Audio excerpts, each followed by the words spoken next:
ardaygii shayga aan barnay inuu ku dabaqi karo meel cusub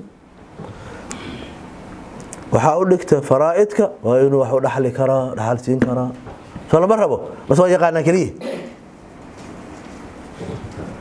faraa'id dhaxalka bartay statistics ka bartay waa inuu inta galaas tago ku dabaqi karaa dhihi karaa galaaska dadka da'dooda ugu badan waa sidaas ardada qof statistics u dhiga ma dhigo galaaska ku dabaqan meel kale la aad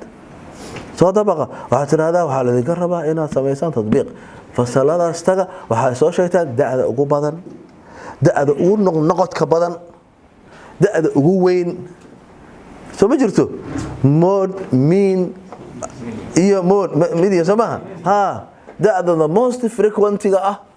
waxa la dhaw laakiin galaaska dhexdeeda ku jirnaa ku sheegnay tiraas 1 2 3 ga soo noqotaas way fasalaha tago soo dabaqo natiijada ha keeno wuxuu ku bartay cilmi baaris waa tadbiiq waa shay hebel soo dabaqa markaas qofku wax sheegi kara qaban kara wala maadada u dhigaysa weeye ama xisaab u dhig ama maada kale u dhig waxa laga rabaa shaygaani dabaqaadiisa laga rabaa markaan erayga isticmaali karo eraya isiisay waxa tiri jumla gali haddaan isticmaali karo waa dabaqay adkhil الكلمات الآتية في جمل مفيدة macallimiinta waxaan ku celinayaa kelmada fasalka lagu soo dhigay oo ardada ah oo isticmaashay mar kale imtixaanka ha keenin kelmada kale hore u soo bartay oo ay yaqaanaan macnahooda waxa tirada jumla galiya laakiin kii buuga hore loo soo galiyay isla markii mar kale soo celin ilmaheena aanu naxariisano waxaas aan ka dayno wax cusub ha keeno macallimiina waxaan weydiiyay ardayda waxa siisay 10 eray waa siisay waxa tiri 10 kaas eray waxaad gelisaa weero jumla geli arday wuxuu soo qor erayga ugu horeeyay wuxuu ahaa qalin wuxuu yiri I don't know the meaning of pen I don't know the meaning of car I don't know the meaning of chair أنا لا أعرف معنى كلمة الكتاب أنا لا أعرف معنى كلمة القلم ولا أعرف معنى هذا كبوحي طبعا كبا ما الله صحيا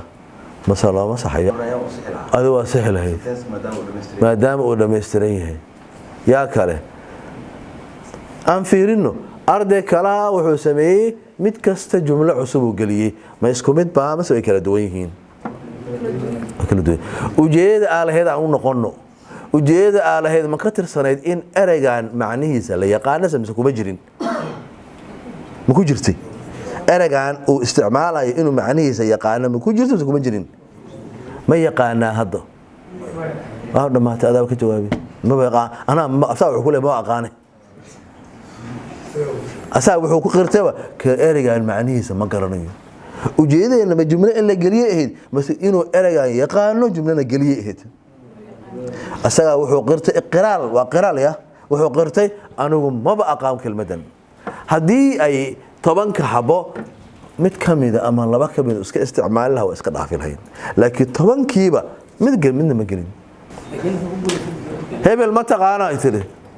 ma garanayo hebelna ma garanayo boodada siin lahayd adeegsi oo aad aqoonta igu siin lahayd xisaabtii ma isticmaali karnaa isku dhufasho الله يبارك بس مالك أنا نورش سولو فيش هذي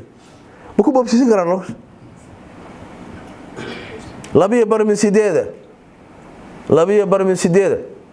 هذا حفظنا مكيني كرنا المهن هذا فهم سيه هنا هرك بابسينا لبيه بر من سيدة أو أفر من شان هي وشان من أفر هي سما ده كرنا لبيه بر اسكو بوح شان سيدة أنت لبيه بر عادل هيد شان أفر هو شان من ألواتن meeshaas dheer baxan ka doonayna waa hadii la fahamsan yahay marka hore ama labiyo barmisideeda waa 16 sideed barkeedna waa 4 16 iyo 4 waa 20 dhamaata iyadana qalin ma baahna hal iyo bar min sagaala macallin waxa dhahaa ere hal min sagaala waa sagaal barkeedna waa 4 iyo bar 13 iyo bar weey maada kasta taas waa luqo maada aan lahayn mijid tadbiiq laab maaha laab ha idan beeyo laboratory sodium plus ما هذا ميسو هذا بيا sodium plus water sodium hydroxide ما شيء كلامه laakiin waxaan rabnaa waxa kan aan ka shaqeynayno ma fahamsannahay ardayga ilmo yar waxa arkay fasalka labaad dhigta waxna aan qori karin waxna akhrin karin waxna ma qori karo waxna ma akhrin karo waxa u maleynaysaa inay sabab u tahay imtixaan waxa loo keenay meelaha iska banaan buuxi erayo oo hore u yaqaanay kelmado uu xafiday laakiin qaybta oo imlaada iyo qaybta qiraa'ada buundo fiican badan ma lahayn qaybta xoogga la saarayo marka intii kale uu ku baraboosay inta kaana buundadeeda waxba ka dhibimeyn 70 oo heystaa 80 oo heystaa kuwan kana 20 meelahaas ugu tala gashay uu soo gudbay laakiin wax ma qori karo wax ma akhrin karo taas waxay keenaysaa ujeedada ardaygaasi uu ahayd akhris qoraal inuu yaqaano halka meesha marka u badan doonta qiimeyntu halkaas qiimeyntu badan oo muxuu baranayaa markuu galasar ka gudbay maxaa laga yaqaanaa